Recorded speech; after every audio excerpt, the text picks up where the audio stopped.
सूत जी कहते हैं कि शौनकादि ऋषियों, आप लोगों ने इस सत्संग के अवसर पर मुझसे जो कुछ पूछा था उसका वर्णन मैंने कर दिया,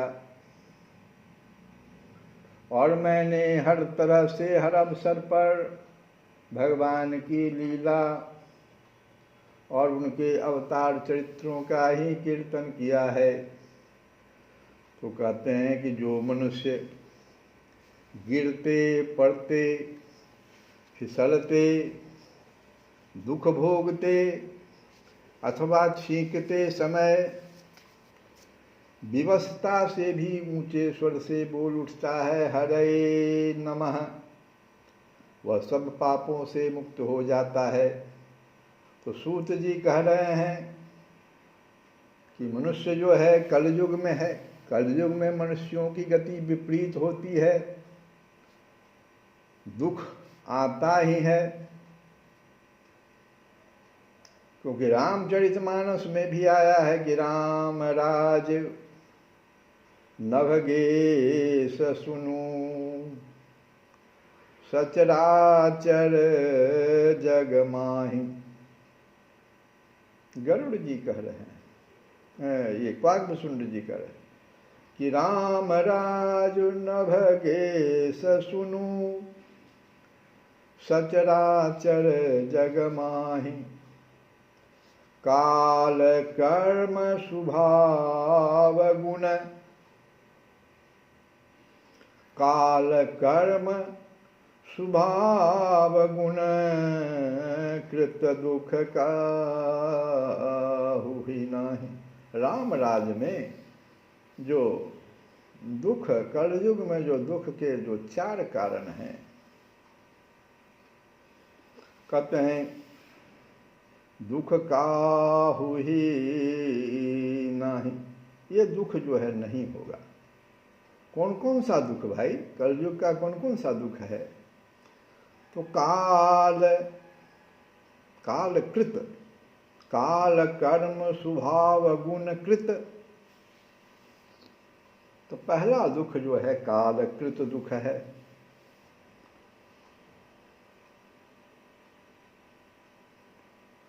दूसरा दुख जो है वो कर्मकृत दुख है। तीसरा दुख जो आता है वो स्वभावकृत दुख है।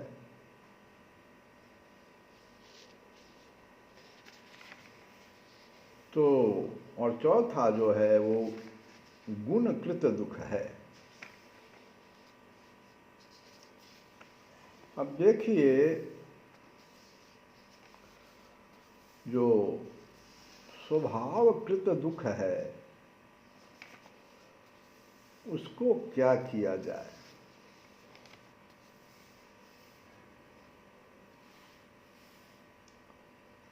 स्वभाव ही ऐसा उस प्राणी का है कि जब देखिए तो निराश है, दुखी है, उनके सोचने की जो पद्धति है वो पूरा दुखमय है, क्योंकि उनका स्वभाव ही ऐसा बन गया है। और उसका कारण क्या है कि कुछ मान्यताएं उसने अपने भीतर बना ली है। जैसे लक्ष्मण रेखा खींचना जिसको कहते हैं, कुछ मान्यताएं वो बना लिया है उस प्राणी ने, और जब भी उसके अनुकूल नहीं होता है कोई भी कार्य तो हमेशा दुख की बात करता है। बड़ा सुंदर प्रसंग है इसमें, परशुराम जी का प्रसंग देखिए।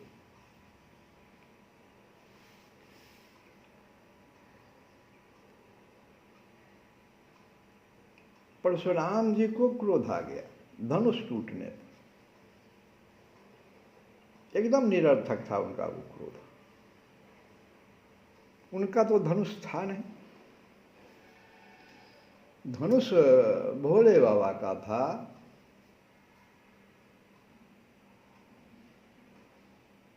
धनुष भोले बाबा ने जनक जी को दे दिया था,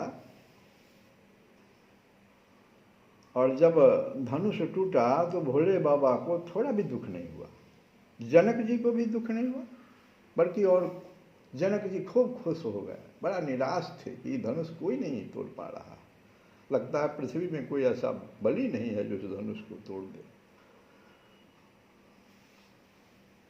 लेकिन परशुराम जी दुखी हो गए, उनके अनुकूल जो बात नहीं हो, वो कुछ अपना जो है एक रेखा खींच लिए थे कि इससे बाहर जब जाएगा तो हम दुखी हो जाएंगे। परशुराम जी दुखी हो गए, और दुख भी उनका कैसा है सो देखो, पूरा प्रसंग तो हम नहीं कह सकते हैं। धनुष टूट गया, उसका भी दुख, उस पर भी क्रोध। कौन तोड़ दिया भाई?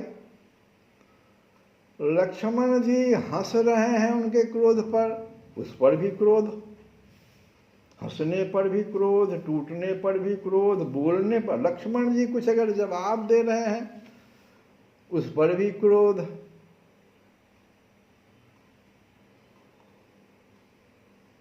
ये क्या है? ये परशुराम जी का स्वभावकृत दोष दिखाई पड़ रहा है यहां।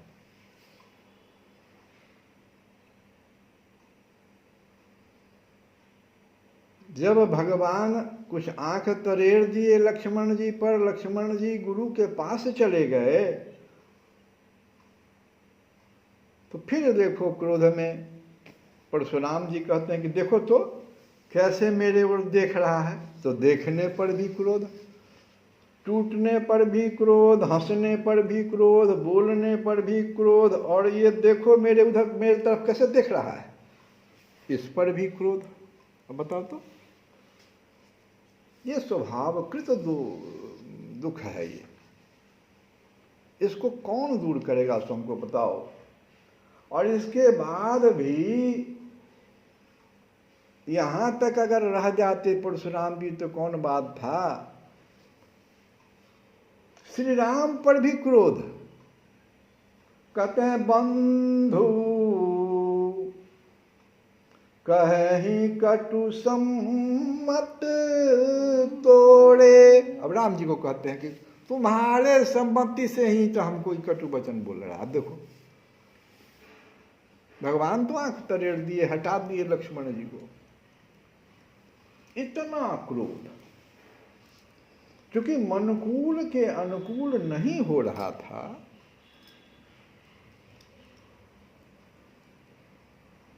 कोई सभा में ऐसा है जो इसको निकाले। अब उनकी अनुकूलता की बात क्या, कि कोई सभा में ऐसा है जो इसको निकाल दे यहां से।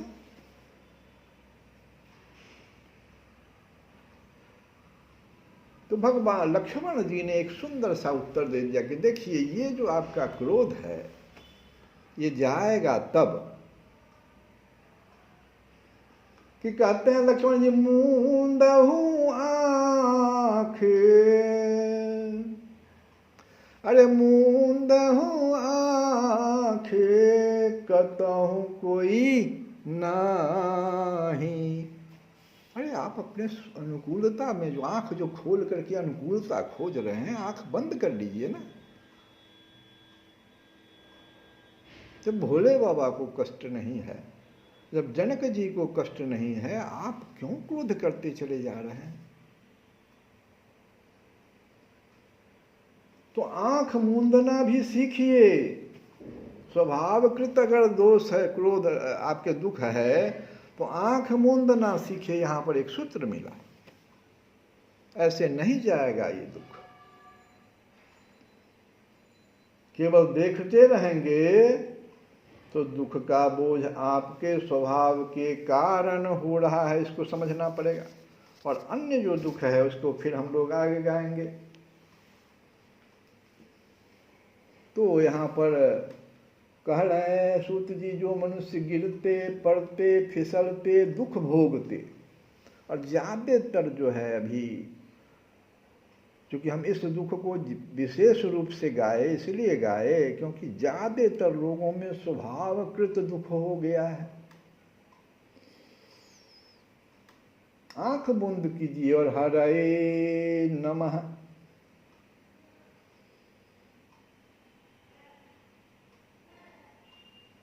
कहते हैं सूत जी, यदि देश काल एवं वस्तु से अपरिच्छिन्न भगवान श्री कृष्ण के नाम, लीला, गुण आदि का संकीर्तन किया जाए अथवा उनके प्रभाव, महिमा आदि का श्रवण किया जाए, तो वे स्वयं ही हृदय में आ विराजते हैं और श्रवण तथा कीर्तन करने वाले पुरुष के सारे दुख मिटा देते हैं। ये नहीं हम करेंगे, फिर दूसरा उपाय भी तो बता। भगवान के नाम लीला का अवलंबन लीजिए।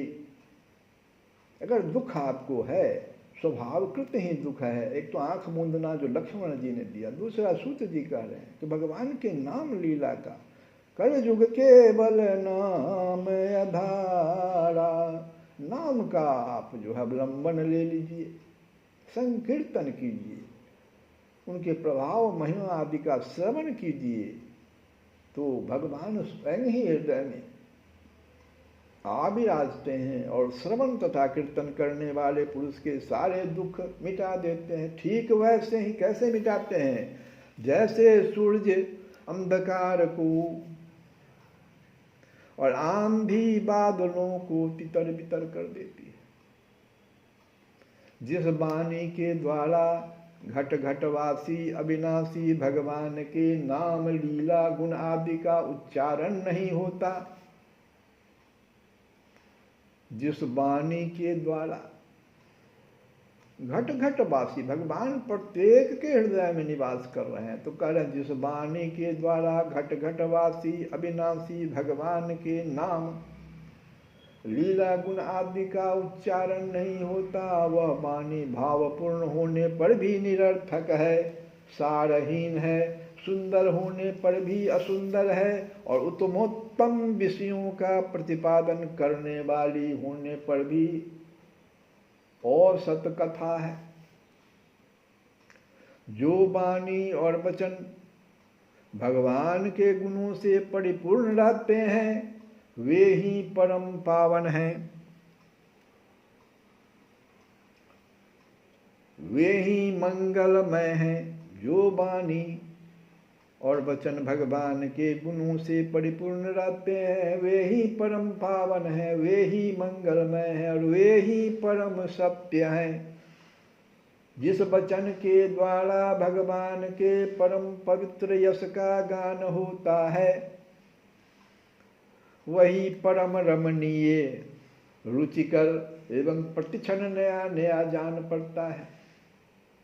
जिस वचन के द्वारा भगवान के परम पवित्र यश का गान होता है, वही परम रमणीय, रुचिकर एवं प्रतिक्षण नया नया जान पड़ता है। उससे अनंत काल तक मन को, आखिर किसको परमानंद प्राप्त होता है? तो आपके अपने ही मन को अनंत काल तक मन को परमानंद की अनुभूति होती रहती है।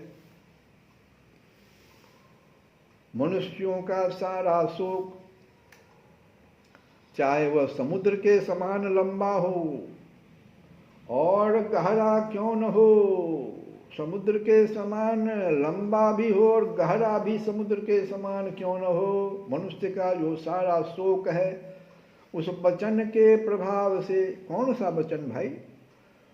जिस वचन के द्वारा भगवान के परम पवित्र यश का गान होता है, उस वचन के प्रभाव से सदा के लिए वो समुद्र जो है सूख जाता है। समुद्र नहीं रहेगा तो फिर उसकी लंबाई और गहराई कहाँ रह पाई? शोक समुद्र के समान शोक है, लंबा और गहरा। अब समुद्र को सुखा दिया, वचन के प्रभाव से सदा के लिए सूख जाता है। जिस वाणी से चाहे वह रस, भाव, अलंकार आदि से युक्त ही क्यों न हो, बड़े बड़े जो साहित्यकार लोग होते हैं, वाणी उनकी देखिए कई अलंकार रस भाव से युक्त हो जाता है, लेकिन जगत को पवित्र करने वाले भगवान श्री कृष्ण के यश का कभी गान नहीं होता। जिस वाणी से, वह तो किसका वाणी है भाई? वो तो कौआ के लिए उच्चिष्ट फेंकने के स्थान के समान अत्यंत अपवित्र है।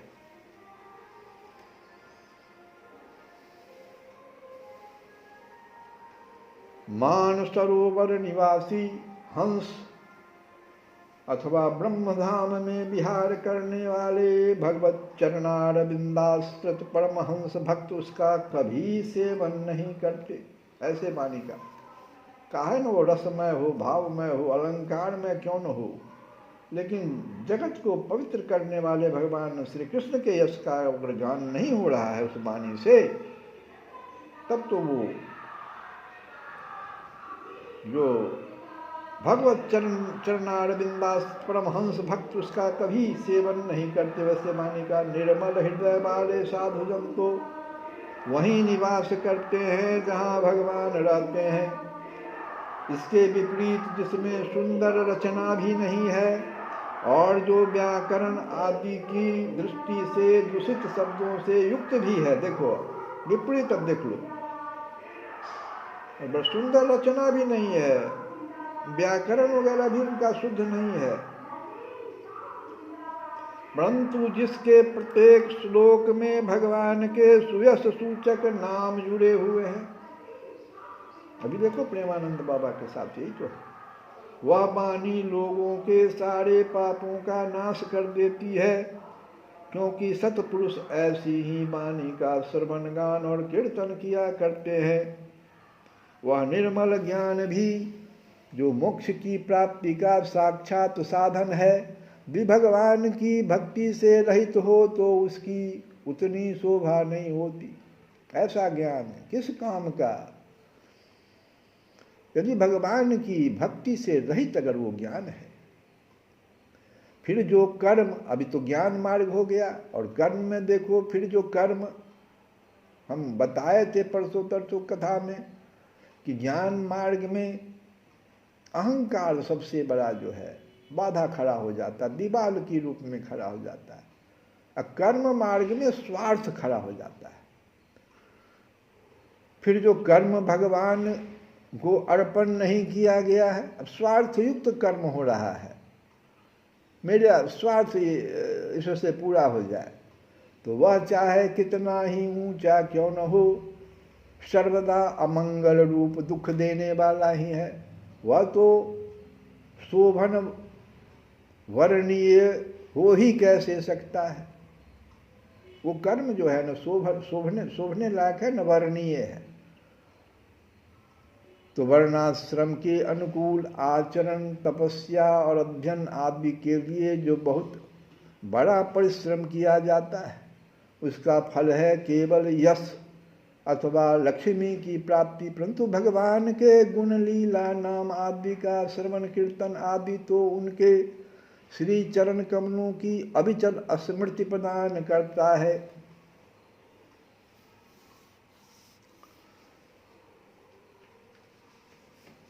श्री राधे गोविंदा, भगवान के नाम, श्री राधे गोविंदा, मन बदले हरि का प्यारा नाम है। श्री राधे गोविंदा, मन बदले हरि का प्यारा नाम है। गोपाला हरि का प्यारा नाम है, नंदलाला हरि का प्यारा नाम है। श्री राधे गोविंदा, मन भजले हरि का प्यारा नाम है। श्री कृष्ण गोविंद हरे मुरारे, हे नाथ नारायण वासुदेव।